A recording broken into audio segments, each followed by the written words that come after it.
mahigit walang work. Kaya ako nagtrabaho sa Japan. Medyo nagustuhan ko siya. Pero, honestly, nung time na yon mas malaki yung kikitain ko sa Japan kaysa yung kikitain ko as artista dito nung year 2000. Nung pagtapos namin mag-meeting ni na Miss Rory Quintos at saka ni Tita Malu Santos, pauwi na ako.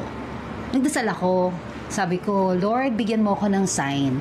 Kasi medyo nagdadalawang isip ako, confused ako, hindi ko pa alam.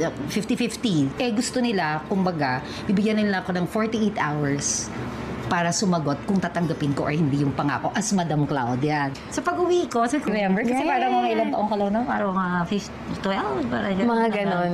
Sabi nila, may promise naman sila na kumbaga makikilala ulit yung name ko, parang ganyan. Kaya lang, honey, sabi ko, kung kukumpara mo, ito lang kasi kikitain ko dito. Pero, sa Japan kasi, ito kinikita ko. So, what do you think? Anong tingin mo? Ang sabi niya, it doesn't matter. Basta nandito ka. So, tanggapin mo kasi gusto kitang